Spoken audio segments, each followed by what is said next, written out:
അവന്റെ വേർപാടിൽ ഏറെ ദുഃഖത്തിലായിരിക്കുന്ന ദിവസങ്ങളാണ്. പുറമേയുള്ള ആഘോഷങ്ങളും ആഡംബര എന്ന് തോന്നിക്കുന്ന സമ്മേളനങ്ങളുമെല്ലാം സാർവത്രിക സഭയിൽ ഒഴിവാക്കിയിരിക്കുകയാണ്. നമ്മളും വളരെ കർക്കശ്യത്തോടുകൂടി അത്തരം കാര്യങ്ങളുടെ മേലുള്ള നിർദ്ദേശങ്ങൾ ബഹുമാനപ്പെട്ട വൈദികർക്ക് എല്ലാവർക്കും നൽകിയിട്ടുണ്ട്.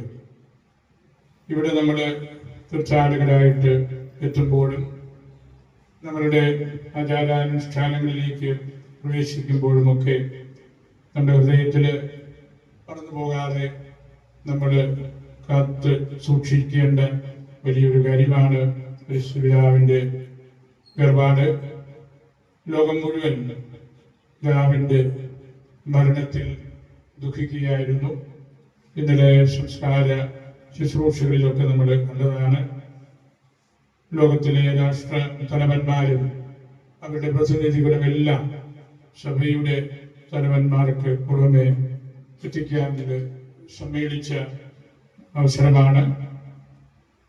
ഇതുപോലുള്ള സംസ്കാര ശുശ്രൂഷകള് അപൂർവമായിട്ട് മാത്രമേ ലോകം കണ്ടിട്ടുണ്ടായിരിക്കുകയുള്ളൂ. അത്രമാത്രം ഭക്തിശാന്തരമായ രീതിയിൽ എല്ലാ സഭകളുടെയും തലവന്മാര് പങ്കെടുത്ത് പ്രാർത്ഥിച്ച അവസരമാണ്. ലോകം മുഴുവനിലുമുള്ള കത്തോലിക്ക പള്ളികളിൽ ഇന്നലെ പരിശുദ്ധ പിതാവിന് വേണ്ടി ബാനയർപ്പിച്ചു, ഒപ്പീസ് പ്രാർത്ഥിച്ചു. അങ്ങനെ സഭ സ്വർഗത്തിലേക്ക് പരിശുദ്ധ പിതാവിനെ കൊടുത്ത് വിട്ടതുപോലുള്ള വലിയൊരു ആധ്യാത്മിക അനുഭവമായിരുന്നു നമ്മുടേത്. പിതാവ് വളരെ അടിസ്ഥാനപരമായ പ്രബോധനങ്ങൾ ഈ പ്രപഞ്ചത്തെക്കുറിച്ച്, ദൈവത്തെക്കുറിച്ച്, മനുഷ്യരെക്കുറിച്ച്, കാലാവസ്ഥയെക്കുറിച്ച്, സാങ്കേതിക വിദ്യയെക്കുറിച്ച് എല്ലാം പഠിപ്പിച്ചിട്ടാണ് കടന്നു പോകുന്നത്. നമ്മൾ ഒരു നൂറ്റാണ്ട് വായിച്ച് പഠിച്ചാലും തീർന്നു പോകാത്ത വിധത്തിലുള്ള വലിയ ഉൾക്കാഴ്ചകളാണ് പരിശുദ്ധ പിതാവിന്റെ സന്ദേശങ്ങളിൽ നിന്ന് നമുക്ക് ലഭിച്ചിട്ടുള്ളത്. വളരെ സാധാരണക്കാരോടും ഉപേക്ഷിക്കപ്പെട്ടവരോടുമുള്ള പിതാവിന്റെ അടുപ്പവും കരുതലുമെല്ലാം ഇന്നലെ സംസ്കാര ശുശ്രൂഷകളിലും നമ്മൾ ശ്രദ്ധിച്ചതാണ്. പിതാവിന്റെ വലിയൊരു കാഴ്ചപ്പാടായിരുന്നു.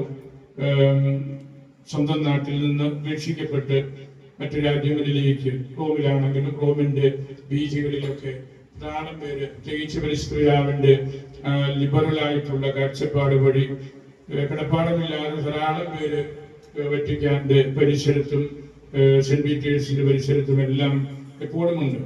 അവരുടെ പ്രതിനിധികൾ കൂടെ ഈ സംസ്കാര ശുശ്രൂഷയിൽ ഉണ്ടായിരിക്കണമെന്ന് പിതാവ് നേരത്തെ ഡോക്യുമെന്റഡ് ആയിട്ട് എഴുതി വെച്ചിരുന്നു. അത്രമാത്രം ഒരു കരുതല് ഉപേക്ഷിക്കപ്പെട്ടവരോട്, സാധാരണക്കാരോടെല്ലാം കാണിച്ച ഒരു പരിശുദ്ധ പിതാവാണ്. അശീശി പുണ്യവാന്റെ ചൈതന്യം നല്ലതുപോലെ പിതാവ് ഉൾക്കൊണ്ടു. അത് വെറും പേര് മാത്രമായിരുന്നില്ല.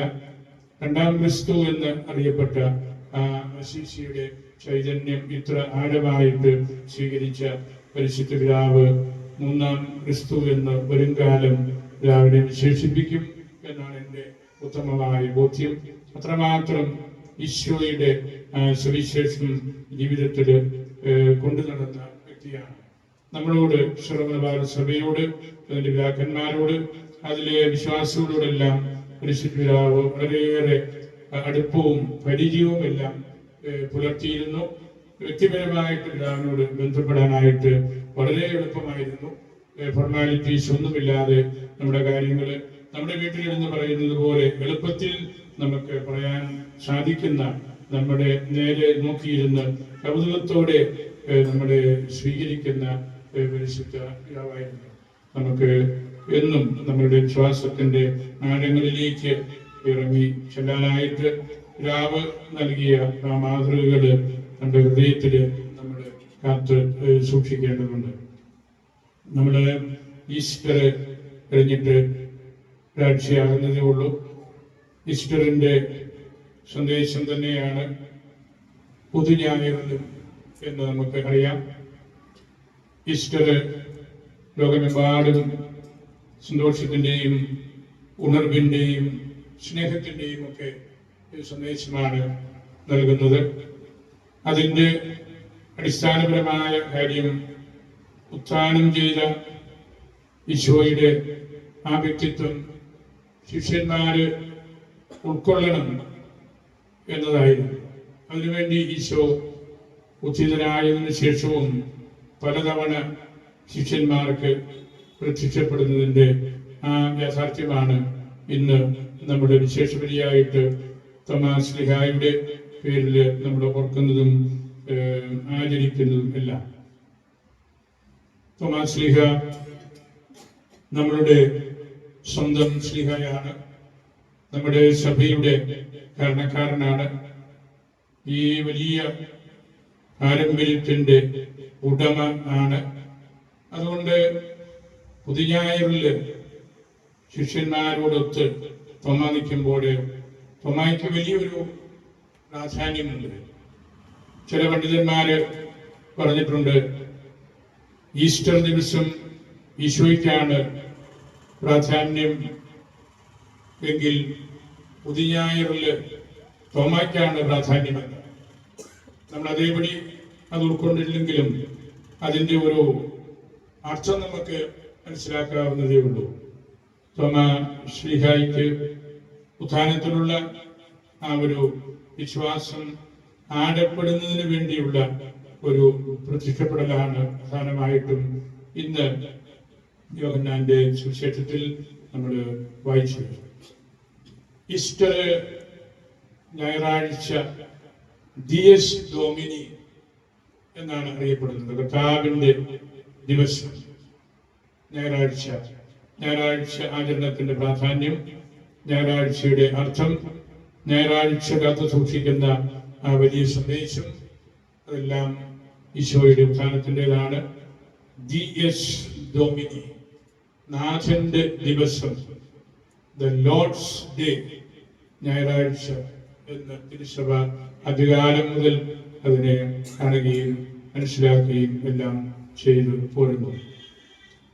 ഇന്ന് പുതിയ ഞായർ ദൈവശാസ്ത്രപരമായ അർത്ഥത്തില്, പ്രത്യേകിച്ച് ഇറ്റാലിയൻ ദൈവശാസ്ത്രജ്ഞന്മാരൊക്കെ ഡൊമിനിക്ക ദി ടൊമാസോ എന്ന് ഇതിനെ വിളിക്കാറുണ്ട്. ഡൊമിനിക്ക സൺഡേ ആണ്, ടൊമാസോ തോമായാണ്. തോമായുടെ സൺഡേ അതാണ് പുതിയ ഞായർ. ആ പുതിയ ഞായർ ഉത്ഥാനത്തിന്റെ സന്ദേശം തന്നെയാണ് കൂടുതൽ ആഴത്തില് സ്വീകരിക്കുന്നതും. ആ ഉച്ചിതൻ തോമായ്ക്ക് പ്രത്യക്ഷപ്പെട്ട് സുവിശേഷത്തിന്റെ കാതല് എന്താണെന്ന് ഒന്നുകൂടെ പറഞ്ഞ് മനസ്സിലാക്കി കൊടുക്കുകയാണ്. തോമായോട് ബന്ധപ്പെട്ട് ചിന്തിക്കുമ്പോൾ നമ്മളുടെ സഭയ്ക്ക് സാധാരണമായ ഒരു പൈതൃകവും ആന്റിക്വിറ്റിയും പൗരാണികത്വവും തനിമയും എല്ലാം ഉണ്ട് എന്ന് നമുക്കറിയാം. തോമായുടെ ഭാരത പ്രവേശനമാണ് സഭാചരിത്രത്തിലെ ഏറ്റവും പ്രധാനപ്പെട്ട ഒരു കാര്യം. നമ്മളുടെ കേരളത്തിൽ കൊടുങ്ങല്ലൂരും ഗുജറാത്തില് ബറൂച്ചിലും പിന്നീട് പാരമ്പര്യ പ്രകാരം മലയാറ്റൂരും ചെറുപ്പത്തിലും എല്ലാം തോമാസ് ശ്ലീഹായുടെ സാന്നിധ്യമുണ്ടായിരുന്നു, പാദസ്പർശമുണ്ടായിരുന്നു എന്ന് നമ്മൾ ആത്മാർത്ഥമായിട്ട് വിശ്വസിക്കുന്ന ഒരു സമൂഹമാണ്. മലയാറ്റൂര് ശ്ലീഹായുടെ പുണ്യകുടീരം ചിന്നമലയിൽ ഒരു വർഷം മുമ്പ് ഞങ്ങള് രൂപതയിലെ അച്ഛന്മാരെല്ലാവരും 4 തവണയായിട്ട് അവിടെ പോവുകയും പ്രാർത്ഥിക്കുകയും എല്ലാം ചെയ്തിരുന്നു. ഒരാളും അൽമായിലും മലയാറ്റൂരില് ചിന്നമലയിൽ ശ്ലീഹായുടെ പുണ്യകുടീരത്തിലെത്തി പ്രാർത്ഥിച്ച് ഊർജം സമ്പാദിക്കാറുണ്ട്. തോമാ സ്ഥാപിച്ച 7 ക്രൈസ്തവ സമൂഹങ്ങളിൽ അരപ്പള്ളി എന്ന് കരുതപ്പെടുന്നതിൽ ഒന്ന് നമ്മുടെ അരുവിത്തറപ്പള്ളിയാണെന്നുള്ള പാരമ്പര്യവും നമ്മുടെ ഇടയിലുണ്ട് എന്ന് നമുക്ക് അറിയാം.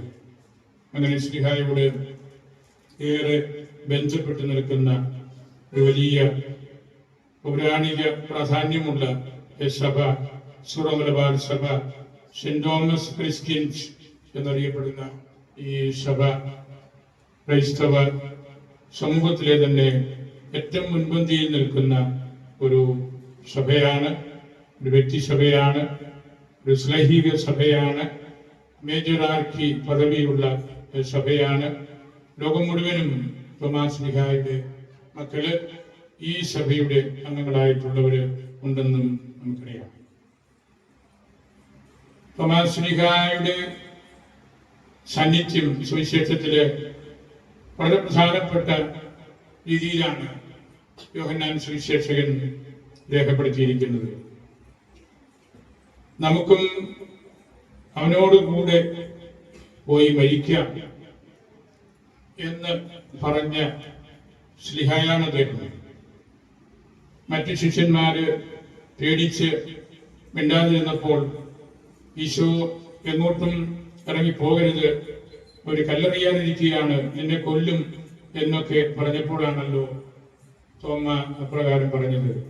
നമുക്കും അവനോട് കൂടെ പോയി മരിക്കാം എന്ന് പറഞ്ഞാൽ മിശിഹായെ കൂടാതെ ജീവിക്കുന്നതിനേക്കാൾ മിശിഹായോട് കൂടി മരിക്കുന്നതാണ് നല്ലത് എന്ന് തോമ പഠിപ്പിച്ചു. വലിയൊരു ഉൾക്കാഴ്ചയാണല്ലോ അത്. നമുക്കും അവനോട് കൂടെ പോയി മരിക്കാം. അവൻ മരിച്ചിട്ട് നമ്മൾ ജീവിച്ചിരുന്നിട്ട് എന്താണ് കാര്യം? അവനോട് കൂടെ മരിക്കുന്നതാണ് അതിലും നല്ലത് എന്ന് തോമ പറഞ്ഞ ആ തിരുവചനത്തിനപ്പുറത്തേക്ക് കടക്കാനായിട്ട് വേദപുസ്തകത്തിൽ മറ്റു നിരവധിയായ തിരുവചനങ്ങൾ ഒരുപക്ഷെ നമുക്ക് കാണാനും മനസ്സിലാക്കാനും അത്ര എളുപ്പമായിരിക്കില്ല. അതിൻ്റെ ഒരു പൂർത്തീകരണമായിട്ടാണ് ഇന്ന് നമ്മൾ വായിച്ചു കേട്ട തിരുവചന ഭാഗം. ഈശോ പ്രത്യക്ഷപ്പെട്ടപ്പോൾ തോമാസ് ശ്ലീഹ ആ കൂട്ടത്തില് ഇല്ലായിരുന്നു. മറ്റു ശിഷ്യന്മാര് അദ്ദേഹത്തോട് പറഞ്ഞു, ഞങ്ങള് ഉച്ചിതനെ കണ്ടു. അപ്പോൾ തോമായ്ക്ക് നേരിട്ട് കർത്താവിനെ കാണണമെന്നുള്ള തീവ്രമായ ഒരു ആഗ്രഹം ഉണ്ടായിരുന്നു. അതുകൊണ്ട് അദ്ദേഹം പറഞ്ഞു, ഉച്ചിതനെ കാണാതെ അവന്റെ മുറിപ്പാടുകൾ നേരിട്ട് എൻ്റെ കണ്ണ് സാക്ഷ്യപ്പെടുത്താതെ അവന്റെ മുറിവുകളിൽ എൻ്റെ വിരലുകൾ വെക്കാതെ ഞാൻ വിശ്വസിക്കുകയില്ല. അതൊരു ദൃഢ നിശ്ചയമാണ്. അങ്ങനെയുള്ള തീരുമാനങ്ങളിൽ ഉറച്ചു നിൽക്കാനും അത്തരം തീരുമാനങ്ങൾ എടുക്കാനും കഴിവുള്ള 100 പേരെങ്കിലും നമ്മുടെ സഭയിൽ ഉണ്ടായിരുന്നെങ്കിൽ സഭയ്ക്കുള്ളിൽ ഒരു പിണക്കവും ഉണ്ടാകുമായിരുന്നില്ല. തോമാ പറഞ്ഞ കാര്യമുണ്ടല്ലോ, ഞാൻ ആ മുറിവും ആ മുറിപ്പാടും കാണാതെ ഞാൻ വിശ്വസിക്കുകയില്ല. അത്തരം വലിയ ഒറിജിനാലിറ്റിയോടുകൂടിയ ധീരതയോടുകൂടിയ ദൈവ അനുഭവത്തിന് വേണ്ടി തീവ്രമായിട്ട് ആഗ്രഹിച്ച് പ്രവർത്തിച്ച ശ്ലീഹായാണ് അദ്ദേഹം. അങ്ങനെ കർത്താവ് തോമായ്ക്ക് മറ്റു ശിഷ്യന്മാരുടെ കൂടെ പ്രത്യക്ഷപ്പെടുകയാണല്ലോ. ഇത്ര വലിയ ശക്തമായ രീതിയിൽ നിലപാടെടുത്ത തോമായെ ഈശോ പ്രത്യക്ഷപ്പെട്ട് പേര് വിളിച്ച് മുമ്പോട്ട് വന്ന് മുറിപ്പാടുകൾ കാണുക എന്ന് പറഞ്ഞപ്പോൾ പുലി പോലെ നിന്നവൻ പൂച്ച പോലെ ഒറ്റ കാഴ്ചയാണല്ലോ, എൻ്റെ കർത്താവേ, എൻ്റെ ദൈവമേ എന്ന് പറഞ്ഞു. അതായിരുന്നു അദ്ദേഹം ആഗ്രഹിച്ചത്. ഈശോയുടെ ശബ്ദം കേട്ടപ്പോൾ തോമായ്ക്ക് എല്ലാം മനസ്സിലായി. എൻ്റെ കർത്താവും എൻ്റെ ദൈവവുമാണ് ഈ ഉദ്ധിതൻ എന്ന വലിയ ആഴമേറിയ ദൈവശാസ്ത്രമാണ് തോമ ഈ ലോകത്തിന് നൽകിയത്. മറ്റു ശിഷ്യന്മാരൊക്കെ ഇത് കർത്താവാണ് എന്ന് പറഞ്ഞപ്പോൾ തോമ ഒരു പടി കൂടെ മുമ്പോട്ട് പോയി. ഇതെന്റെ ദൈവവും കൂടിയാണ്, എൻ്റെ കർത്താവും എൻ്റെ ദൈവവും കൂടിയാണ്. മാർ വാലാഹ് കർത്താവ് മാത്രമല്ല ദൈവവും കൂടിയാണ്. അത് സുവിശേഷത്തിലെ ഏറ്റവും പ്രാധാന്യം അർഹിക്കുന്ന വെളിപ്പെടുത്തലാണ്. തോമായ്ക്ക് കർത്താവ് നൽകിയ ആ ഒരു ആനുകൂല്യം നമ്മൾ പലപ്പോഴും വിമർശകന്മാർ ചോദിക്കാറുണ്ടല്ലോ, തോമാസ് ശ്ലീഹായുടെ ദൈവാനുഭവത്തിന് എന്താ ഇത്ര പ്രത്യേകത? മറ്റെല്ലാവരുടെയും പോലെയല്ലേ? നമ്മൾ എന്തിനാണ് തോമാസ് ശ്ലീഹായെ കുറിച്ച് ഇത്രയും പറയുന്നത്?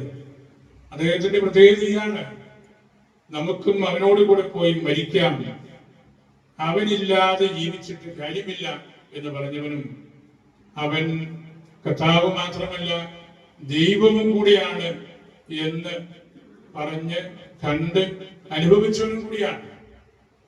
അതാണ് ആ മിശിഹാനുഭവത്തിന്റെ പ്രത്യേകത, തനിമ, ഐഡന്റിറ്റി എന്ന് പറയുന്നത്. അതുകൊണ്ട് നമുക്ക് സുറമലബാർ സഭയ്ക്ക് അല്ലെങ്കിൽ ഭാരതത്തിലെ നസ്രാണികൾക്ക് ഈ പുതുഞായർ തോമാസ് ശ്ലീഹായുടെ ഓർമ്മ എന്ന് പറയുന്നത് ലോകത്തിൽ മറ്റൊരു ക്രൈസ്തവ സമൂഹത്തിനും അതേപടി ഉൾക്കൊള്ളാനായിട്ട് അല്ലെങ്കിൽ അനുഭവിക്കാനായിട്ട് പറ്റാതെ നിൽക്കുന്ന വേറിട്ട ഒരു കാര്യമാണ്.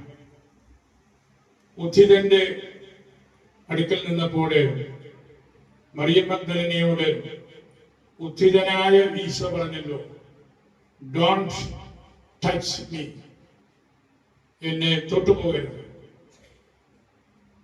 ഈശോയുടെ മൃതശരീരത്തില് സുഗന്ധദ്രവ്യം പൂശാം എന്ന് കരുതിയാണ് മഗ്ദലന പ്രഭാതത്തില് ഞായറാഴ്ച ഖബറിൽ എത്തുന്നത്. ഈശോ ഉയർത്തുന്നോ ഉയർക്കുമെന്നോ എന്നൊന്നും അവൾ വിശ്വസിച്ചിരുന്നില്ല. ശിഷ്യന്മാരും അത്രയൊന്നും ആഴമായിട്ട് വിശ്വസിച്ചിരുന്നില്ല. അതുകൊണ്ട്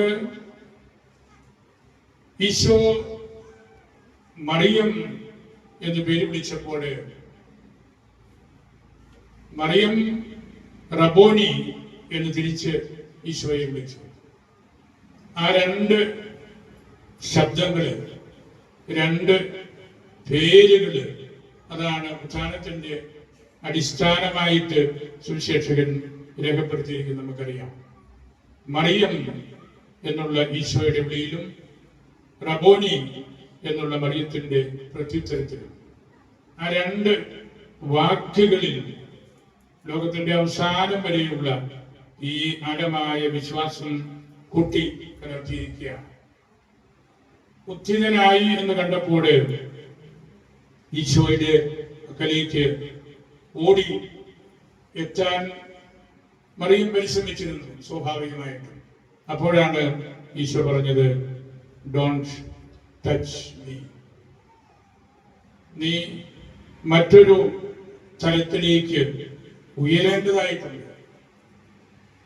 മാർപ്പാപ്പായുടെ പൊണ്ടിഫിക്കൽ പ്രീച്ചർ എന്ന് പറയുന്ന ഒരാള് എല്ലാ കൊല്ലവും ഈസ്റ്ററിന് മാർപ്പാപ്പായോടും അവിടെയുള്ള മാർപ്പാപ്പായുടെ ഹൗസിലെ വെറ്റിക്കാനിലെ കർദിനാൾമാരോടൊക്കെ ധ്യാനം പ്രസംഗിക്കാൻ അവർ നിശ്ചയിച്ചിരിക്കുന്ന വ്യക്തിയുണ്ട്.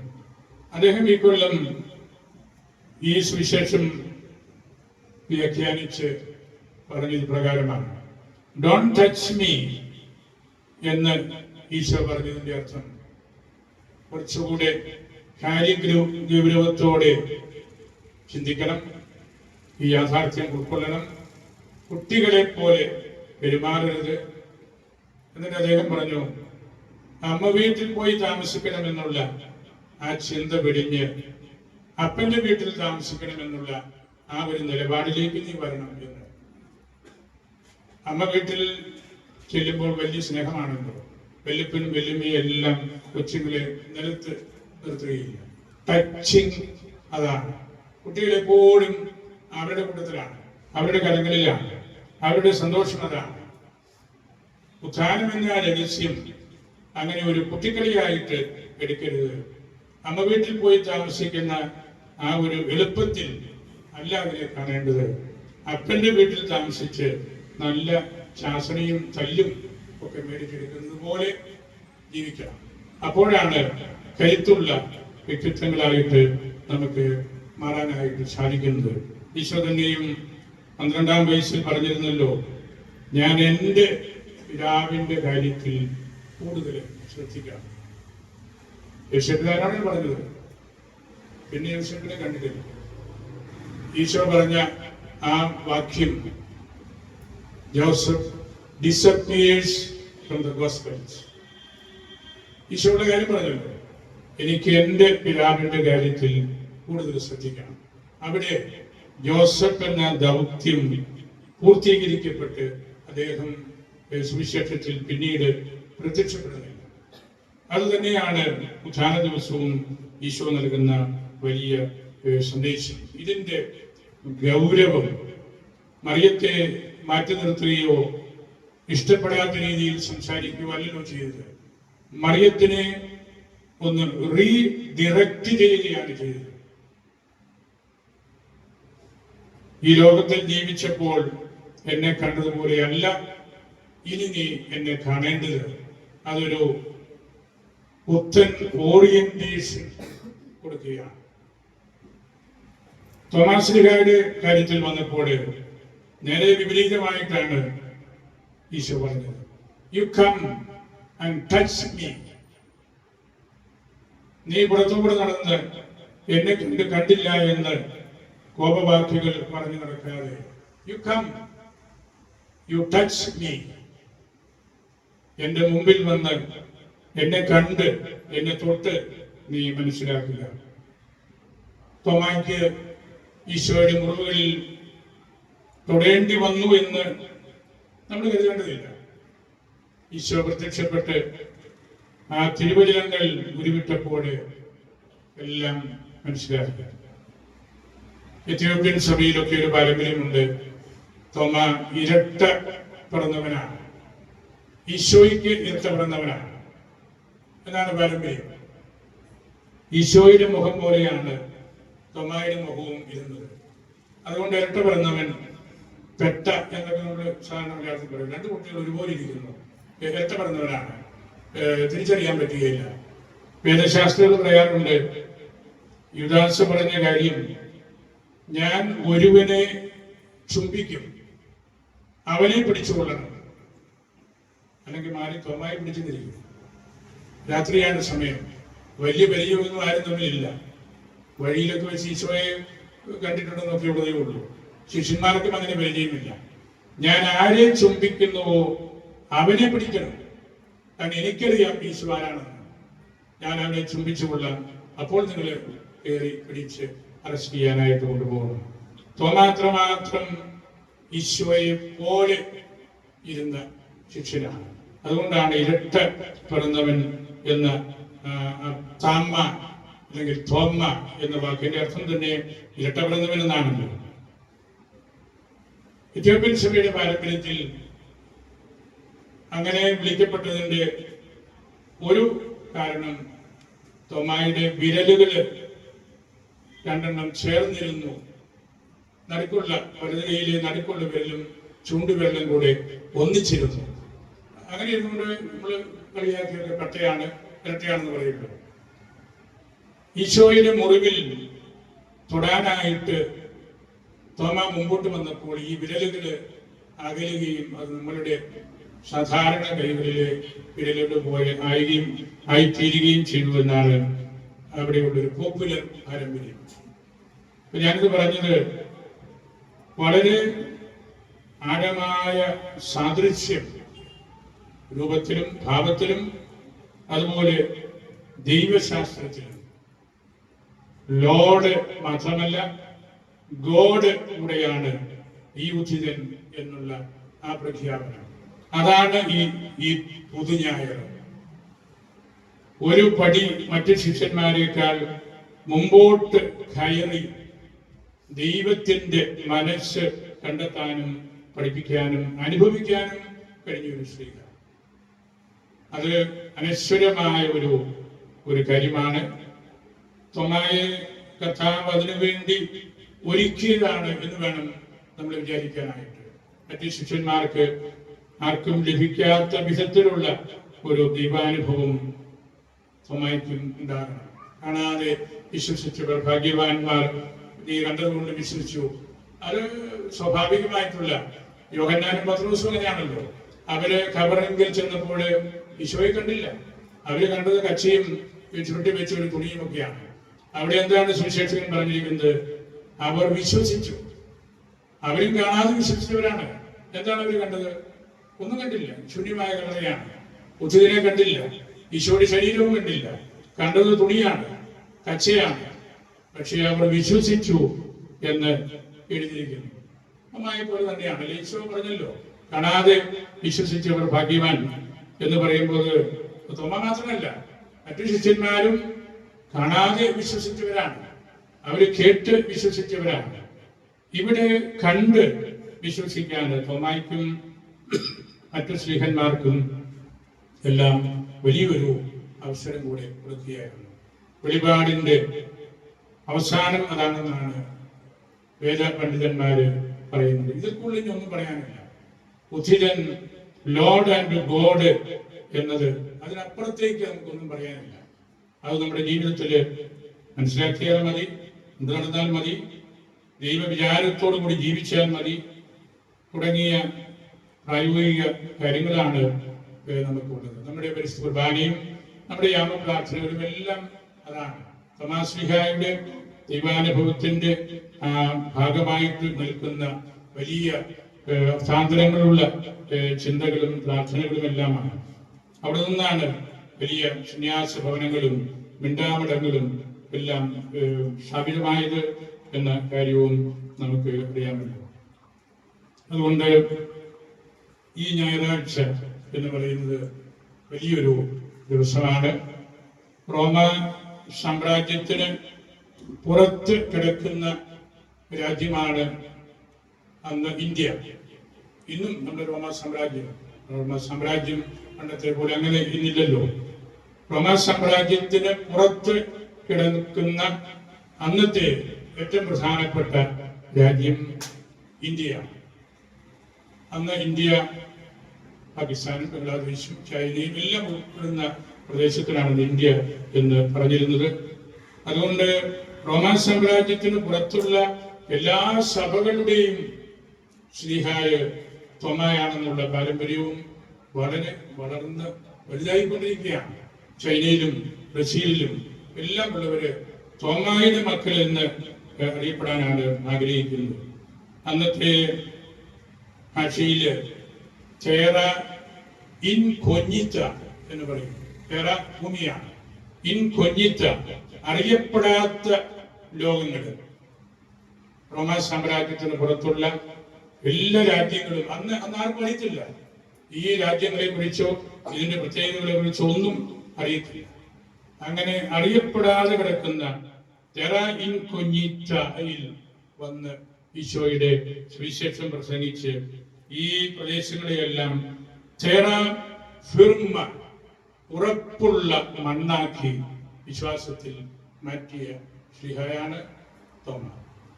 അതാണ് ശ്ലീഹായുടെ അസാധാരണമായ മികവും കഴിവും. തോമായെക്കുറിച്ച് മറ്റ് സഭകളും മറ്റ് രാജ്യക്കാരുമെല്ലാം കൂടുതൽ പഠിക്കുന്നതിൻ്റെ കാര്യവും അതാണ്. തോമ സംശയിച്ചത് കൂടുതൽ വിശ്വസിക്കുന്നതിന് വേണ്ടിയാണ്. ദുബിത്തോ സംശയമാണ്. ദുബിത്തോ ഊത്ത് ഖ്രേഗാം എന്ന് വേദപുസ്തകത്തിൽ നമുക്ക് വ്യാഖ്യാനിക്കാം. ഞാൻ കൂടുതൽ വിശ്വസിക്കേണ്ടതിന് വേണ്ടി ഞാൻ സംശയിച്ചു. ദുബിത്തോ ഊത്ത് ഖ്രേഗാം. അങ്ങനെ തോമ ഒരു ഒന്നാം കിട വിശ്വാസിയും മിഷണറിയും ഏറ്റവും കൂടുതൽ യാത്ര ചെയ്ത ശ്ലീഹായും ഭാരതത്തിന്റെ അപ്പസ്തോലനും എല്ലാമായിട്ട് മാറിയതിന്റെ ഓർമ്മയാണ് നമ്മൾ ഇന്ന് പൊതുഞായറില് മനസ്സിൽ കരുതുന്നത്. മലയാറ്റൂരും അതുപോലുള്ള സ്ഥലത്തുമെല്ലാം ശ്രീവായും ചുമന്ന് ആളുകള് കയറാറുണ്ട്. മരക്കുരിശ് ആണ് ആത്യന്തികമായിട്ട് അതിൻ്റെ എല്ലാം പൊരുള്. സ്വർണമോ വെള്ളിയോ ഞങ്ങളുടെ കയ്യിലില്ല എന്ന് ശ്രീഹന്മാര് പറഞ്ഞത് നമ്മൾ മറന്നു കളയരുത്. പൊന്നും കുരിശും വെള്ളിക്കുരിശും ആണ് നമ്മൾ ചുമക്കേണ്ടത്, എടുക്കേണ്ടത് എന്ന് നമ്മൾ തെറ്റിദ്ധരിക്കരുത്.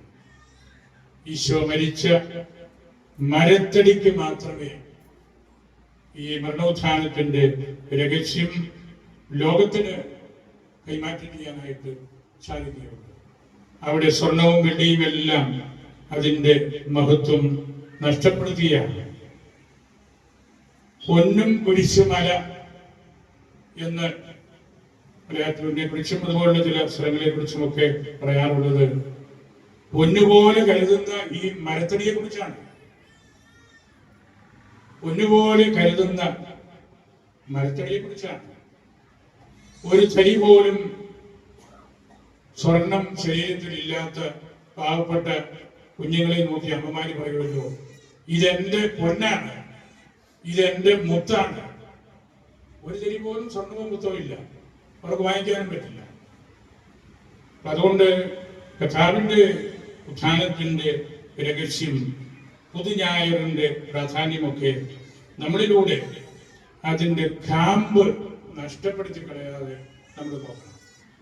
സുവിശേഷത്തോട് കൂടുതൽ അടുത്ത് പെരുമാറാനും ജീവിക്കാനുമായിട്ട് നമ്മൾ പരിശ്രമിക്കണം. അവിടെയാണ് നമ്മളുടെ ഈ വാഗമണ്ണിന്റെ അനശ്വരമായ ഒരു പൈതൃകം ഉള്ളത്. ഈ നാടുകളിലെല്ലാം ബഹുമാനപ്പെട്ട വിയാരിച്ചൻ വന്നതിന് ശേഷം നമ്മളുടെ ഈ ഇടവകയെയും ഈ തീർത്ഥാടന പദ്ധതികളെയും ഒക്കെ അതിന്റെ തനിമയിൽ കാത്ത് സൂക്ഷിക്കുന്നതിനും വളർത്തുന്നതിനുമൊക്കെ സാധിച്ചിട്ടുണ്ട്. അച്ഛൻ നല്ല ഇടപാലകനാണ്, നല്ല മിഷണറിയാണ്, നല്ല സുവിശേഷ പ്രഘോഷകനാണ്. ഈ മലകയറ്റത്തിന്റെയും ഈ പുതുഞായറിന്റെയും ഒക്കെ അർത്ഥം നല്ലവണ്ണം അറിയാവുന്ന അച്ഛനാണ് നിങ്ങളുടെ വിചാരിച്ചത്. മിഷണറിയായിട്ട് ജീവിച്ചപ്പോഴും അതിനു മുമ്പും അതിനുശേഷവും ഒക്കെ എനിക്ക് വളരെ അടുത്ത് അറിയാവുന്ന ആളാണ് നമ്മുടെ വിചാരിച്ചത്. അതുകൊണ്ട് നമ്മുടെ ഈ ദിവസം ഈ കിഴക്കൻ കുരിശുമലയുടെ പ്രാധാന്യം സുവിശേഷത്തോട് ബന്ധപ്പെട്ട്, ശ്ലീഹായോട് ബന്ധപ്പെട്ട്, ഉദ്ധിതനായ ഈശോയുടെ മാർത്തോമ്മ ശ്ലീവായോട് ബന്ധപ്പെട്ട്, അല്ലെങ്കിൽ പെർഷ്യൻ സഭ പൊതുവെ ഹൃദയത്തിൽ സൂക്ഷിക്കുന്ന മരക്കുരിശിനോട് ബന്ധപ്പെട്ട് ഒക്കെ നിൽക്കുമ്പോഴാണ് ഈ ദിവസത്തിന്റെയും ഈശോയുടെ ഉത്ഥാനത്തിന്റെയും സന്ദേശം നമുക്ക് ജീവിക്കുവാനും കൈമാറ്റം ചെയ്യുവാനും ഒക്കെ സാധിക്കുന്നത്. അങ്ങനെ വരുമ്പോൾ ഓരോ വർഷത്തെയും പുതുഞായർ ഒരു ലീപ്പാകും, ഒരു വിശ്വാസത്തിലേക്കുള്ള ഒരു ചാട്ടമാകും, വിശ്വാസത്തിലേക്കുള്ള ഒരു കുതിപ്പാകും. അങ്ങനെ നമുക്ക് നമ്മുടെ ജീവിതത്തെ ഈശോയ്ക്ക് സമർപ്പിക്കുന്നതിനും ഈശോയുടെ ഉത്ഥാനത്തിന്റെ രഹസ്യം നമ്മളുടെ ശ്ലീഹ മാർത്തോമ്മ മനസ്സിലാക്കിയ വിധം നമ്മുടെ പ്രാർത്ഥനയിലും ബാനയിലും യാമപ്രാർത്ഥനയിലും ഈശോനാമ പ്രാർത്ഥനയിലും നമ്മളുടെ ഇവിടെ തന്നെയുള്ള നമ്മളുടെ ആശ്രമത്തിലും ഒക്കെ അതിനോടെല്ലാമുള്ള ആ ബന്ധം വഴിയാണ് നമ്മൾ തൊമ്മായെ മനസ്സിലാക്കേണ്ടത്. അതിന് കൂടുതലായിട്ട് നമുക്ക് സാധിക്കട്ടെ. ഈ നാടുകളിലെല്ലാം ഈ കിഴക്കൻ കുരിശുമലയിൽ ആയിരക്കണക്കിന് ആളുകൾ വരികയും പ്രാർത്ഥിക്കുകയും എല്ലാം ചെയ്തിട്ടുണ്ട്. ഇന്നും ധാരാളം പേര് ഇതിനു വേണ്ടി യാത്ര ചെയ്ത് ഇവിടെ എത്തിയിട്ടുണ്ട്. അവർക്കെല്ലാം ഉദ്ധിതന്റെ സന്തോഷവും ജോയ്ഫുൾനെസ് പരിശുദ്ധ ഫ്രാൻസിസ് പിതാവ് എപ്പോഴും പറയുന്നുണ്ട്. ഉദ്ധിതനിൽ വിശ്വസിക്കുന്നവരെ അവരുടെ മുഖത്ത് നോക്കി അറിയാം. അപ്പൊ എപ്പോഴും പറയുകയാണ്, അല്ലാത്തവരൊക്കെ മുഖം വീർപ്പിച്ച് വലിയ ഉപ്പുമാങ്ങായുണ്ടാക്കുക. അപ്പൊ എപ്പോഴും പറയുകയാണ് രണ്ടു തരത്തിൽ, ഭരണിക്കകത്ത് പച്ചമാങ്ങ ഉപ്പിലിട്ട് വെച്ച് 5-6 മാസം കഴിയുമ്പോൾ എടുക്കുമ്പോൾ എങ്ങനെ വീർത്തിരിക്കുമോ അങ്ങനെ മുഖം വീർപ്പിച്ചിരിക്കും ആളുകൾ. അല്ലെങ്കിൽ കൊമ്പൻ മുളക് ഇങ്ങനെ ഉപ്പിലിട്ട് വെച്ച് കുറെ കഴിയുമ്പോൾ എടുക്കുമ്പോൾ എങ്ങനെ ഇരിക്കും. അങ്ങനെ ഇരിക്കുന്നവരൊന്നും ഉത്ഥാനം മനസ്സിലാക്കിയിട്ടുള്ളവരല്ല. ഉത്ഥാനം മനസ്സിലാക്കിയവർക്ക് ഹാപ്പിനെസ് ആൻഡ് ജോയ്ഫുൾനെസ് അതാണ് നമ്മുടെ മുഖം. അത് കൊടുക്കുമ്പോഴാണ് ഉദ്ധിതനെ നമ്മൾ പ്രീച്ച് ചെയ്യുന്നത്. ഈശോയെ പോലെ മുഖമുണ്ടായിരുന്ന തൊമായുടെ അനുയായികളും തൊമായുടെ വേദശാസ്ത്രത്തിൽ കൂട്ടുത്തരവാദികളുമായിട്ട് നമ്മൾ മാറുന്നത്. ഞാൻ വാക്കുകൾ സംഭരിക്കട്ടെ. എല്ലാവരെയും തോമാശ്ലീഹായ്ക്കും പരിശുദ്ധ അമ്മയ്ക്കും സമർപ്പിച്ച് എൻ്റെ വാക്കുകൾ